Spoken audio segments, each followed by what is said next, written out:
सामने आया छांगुर का राष्ट्रद्रोही चेहरा। आईएसआई का एजेंट था जलालुद्दीन। नेपाल में एक्टिव कर रहा था नेटवर्क। स्लीपर सेल से जोड़ रहा था धर्म परिवर्तित महिलाओं को। हिंदू से मुस्लिम बनी महिलाओं के लिए छांगुर के पास बेहद ही खतरनाक प्लान था। पाकिस्तान की खुफिया एजेंसी आईएसआई के एजेंट के लिए इन महिलाओं को चारे की तरह इस्तेमाल कर रहा था छांगुर। छांगुर चाहता था कि नेपाल में मौजूद आईएसआई एजेंट से वो हिंदुस्तान में धर्म परिवर्तित कर चुकी महिलाओं का निकाह करवाए। न सिर्फ आईएसआई एजेंट बल्कि छांगुर नेपाल में मौजूद स्लीपर सेल के एजेंट से इन धर्म परिवर्तित हिंदू महिलाओं को निकाह करवाकर इस्तेमाल करे।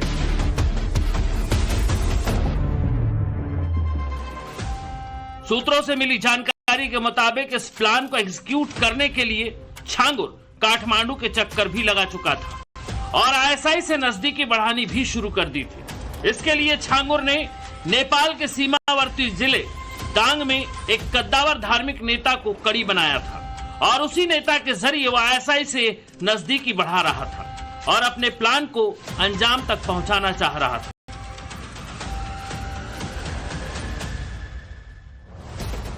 हिंदू से मुस्लिम बनी लड़कियों और महिलाओं को आईएसआई एजेंट और स्लीपर सेल से निकाह करवाने के पीछे उसका मकसद ये था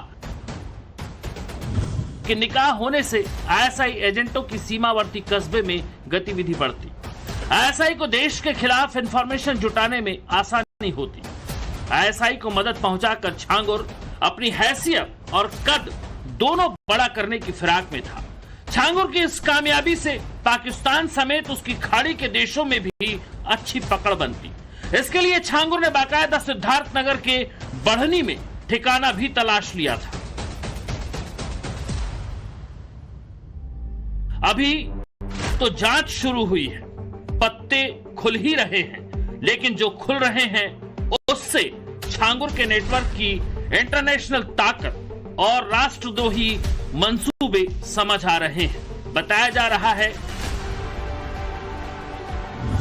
कि छांगुर का संबंध सऊदी अरब इस्लामिक डेवलपमेंट बैंक, मुस्लिम वर्ल्ड लीग, दावते इस्लामी, इस्लामिक संघ ऑफ नेपाल से भी है। नेपाल में इस्लामिक संघ वहां के मुसलमानों द्वारा गठित एक संगठन है। नेपाल में मुसलमानों की आबादी तकरीबन 5% है, जहां मुसलमान एक महत्वपूर्ण धार्मिक अल्पसंख्यक हैं। नेपाल में मुसलमानों को एक जातीय समूह के रूप में भी माना जाता है। देशद्रोही छांगुर के प्लान में नेपाल से लेकर सऊदी तक का नेटवर्क है।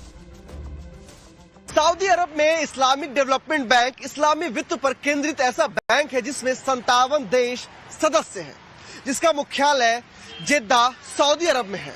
मोरक्को, मिस्र, तुर्की, बांग्लादेश और मलेशिया जैसे देश में इसके ब्रांच हैं। इस बैंक से छांगुर का कनेक्शन होना बड़ी बात है। यही नहीं, इस्लाम का प्रचार प्रसार करने वाली सऊदी की गैर सरकारी संस्थान मुस्लिम वर्ल्ड लीग और पाकिस्तान की इंटरनेशनल संस्था दावत इस्लामी से जुड़ा होना भी छांगुर के खतरनाक मंसूबों की तरफ इशारा कर रहा है। सूत्रों के मुताबिक छांगुर बाबा को बड़े पैमाने पर विदेशों से फंड मिल रहा था। छांगुर बाबा के कुल 30 में से 18 बैंक अकाउंट की डिटेल ईडी को मिली है। 18 बैंक अकाउंट में तकरीबन 68 करोड़ रुपए आए हैं। बीते 3 महीने में विदेशों से अकाउंट में ज्यादा फंडिंग हुई है। उन 3 महीनों में विदेशों से तकरीबन 7 करोड़ रुपए आए हैं। जलालुद्दीन उर्फ छांगुर देशद्रोह के हर वो हथकंडे न सिर्फ आजमा रहा था बल्कि उन्हें अंजाम तक भी पहुंचा रहा था, जिसमें उसे कड़ी सजा हो सकती थी। लेकिन छांगुर को इससे रत्ती मात्र का भी डर नहीं लगा। बलरामपुर के उतरौला के छांगुर ने षड्यंत्र का बड़ा अड्डा बनाकर रखा था और इस खेल में छांगुर को उसकी राइट हैंड और राजदार नीतू उर्फ नसरीन का पूरा साथ मिल रहा था। छांगुर के राष्ट्रद्रोही प्लान की जमीन तैयार करने का जिम्मा नसरीन का होता था। जिसमें नसरीन उर्फ नीतू का पति नवीन भी पूरी मदद कर रहा था। नीतू और नवीन छांगुर की पीर फकीर वाली इमेज को मजबूती से बनाए रखने के लिए फंडिंग की व्यवस्था खुद संभालते थे।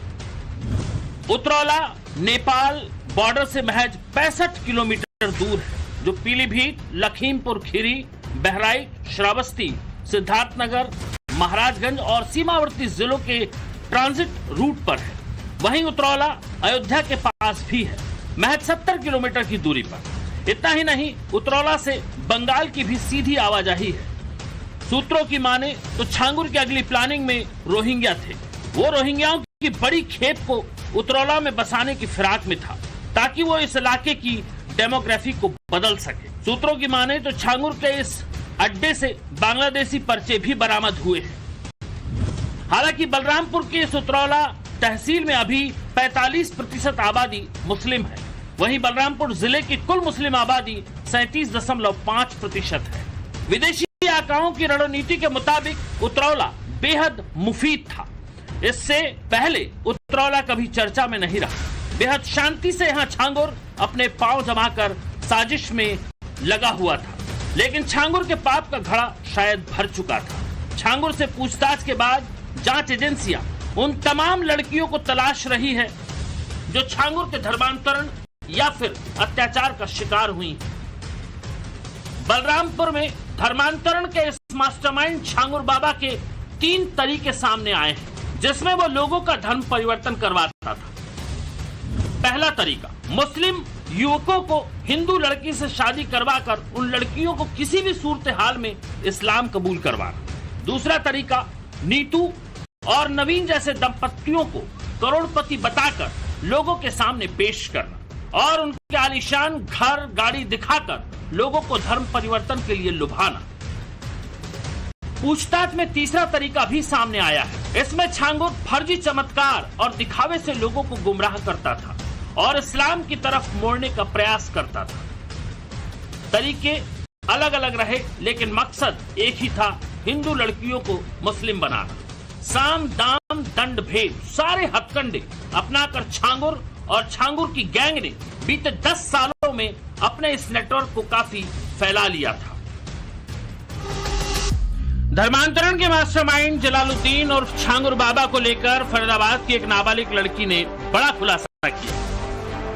लड़की का आरोप है कि आमिर हुसैन नाम के आरोपी ने उसको प्रेम जाल में फंसाया। फिर दिल्ली में छांगुर बाबा से उसकी मुलाकात कराई, जहां पर उससे नमाज अदा कराई गई और उसको धर्म परिवर्तन करने के लिए बोला गया। मुजेसर पुलिस के मुताबिक संजय कॉलोनी की रहने वाली 16 साल की पीड़िता ने बताया कि वो किराए पर अपने परिवार के साथ रहती थी। आरोपी आमिर उसके ही घर के पास कॉलोनी में रहता था। आरोपी की बहन नेहा खान से उसकी मुलाकात साल 2023 में हुई, जिसने उसकी जान पहचान अपने भाई आमिर हुसैन से कराई। आमिर और उसका परिवार उसको दिल्ली के निजामुद्दीन दरगाह लेकर गया, जहां पर उसकी मुलाकात मौलाना जलालुद्दीन और छांगुर बाबा से कराई गई। छांगुर बाबा ने पीड़िता को धर्म बदलकर शादी करने के लिए कहा और बड़े बड़े सपने दिखाए। इस दौरान उससे नमाज भी अदा कराई गई। पीड़िता ने पुलिस को यह भी बताया कि छांगुर बाबा ने उसे एक ताबीज भी दिया और बोला, इसे अभी पानी में पिला दो। फिर उन्होंने कुछ उर्दू में लिखी पर्ची भी दी और बोला कि ये रोज सुबह पी लेना। जिसके बाद आमिर पीड़िता को जून 2023 में अपनी भाभी सबीना के घर ले गया और फिर उसके साथ गलत काम करने की कोशिश की। आमिर की बहन नेहा ने उसको पकड़ लिया और उसके साथ गलत काम करते हुए एक वीडियो बना लिया। इसके बाद आमिर ने उसकी ब्लैकमेलिंग शुरू की और उसके साथ कई बार गलत काम किया। नाबालिग लड़की ने ये दरखास्त दी है और उसने आरोप लगाए हैं, जिसमें 5 आदमियों के खिलाफ आरोप हैं, जिसमें से एक छांगुर बाबा के खिलाफ भी आरोप है और वो उस आरोप के आधार पर 2 आदमियों को गिरफ्तार किया गया है। एक आदमी को और एक औरत को गिरफ्तार किया गया है। आदमी आमिर हुसैन आदमी का नाम है जिसको गिरफ्तार किया गया है और उसको गिरफ्तार करने के बाद उसका 5 दिन का पुलिस रिमांड लिया गया है और इसके बाद उसके पुलिस रिमांड पर उससे पूछताछ की जा रही है। उसके बाद सारा मामला आपके सामने हम ला पाएंगे कि इसमें छांगुर बाबा का या किसी और धर्म परिवर्तन से संबंधित कोई मामला है या नहीं। वीडियो बनाकर ब्लैकमेलिंग करना और फिर जोर जबरदस्ती धर्म परिवर्तन कराना, ऐसी शिकायतें तेजी से सामने आने लगी हैं। लखनऊ की एक लड़की ने अब्बू अंसारी नाम के शख्स पर प्रेमजाल में फंसाकर निकाह करने का आरोप लगाया। औरैया के मिराज नाम के एक शख्स ने रुद्र बनकर एक लड़की को प्रेमजाल में फंसाया। लगातार आ रहे मामलों को देखकर साफ है कि छांगुर के सिंडिकेट ने लव जिहाद छेड़ रखी थी और इस जिहाद से वो इन लड़कियों को आतंक के नेटवर्क में जोड़कर किसी बड़ी साजिश को अंजाम देने की फिराक में था, जिसके लिए उसे दुनिया के कुछ देशों से फंडिंग भी मिल रही थी। अभी बलरामपुर में एक बड़ी कार्रवाई को हम लोगों ने आगे बढ़ाया है। आपने देखा होगा, उसने रेट तय किए थे, यानी कैसे धर्मांतरण के कार्यक्रम को आगे बढ़ाना है।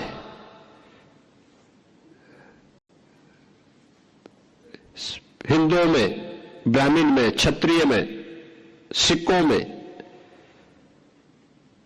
अन्य ओबीसी जातियों में, अनुसूचित जाति जनजाति के लोगों को कैसे धर्मांतरित करना, सबके रेट उसने तय किए हुए थे। विदेशों से उसमें धनराशि आ रही थी। आप सोचिए 100 करोड़ से अधिक का ट्रांजैक्शन अब तक उसके 40 खातों में प्राप्त हुआ है। धर्मांतरण से लेकर लव जिहाद और नेपाल में आईएसआई के नेटवर्क से लेकर स्लीपर सेल तक जुड़े छांगुर के ये तार कहां तक कनेक्ट हैं, इसकी जांच चल रही है। लेकिन जो सच सामने आ रहे हैं उससे साफ है कि छांगुर और छांगुर का सिंडिकेट इस देश के लिए बेहद खतरनाक था, जिसका पूरी तरह कुचला जाना बेहद जरूरी है। विनोद मिश्रा के साथ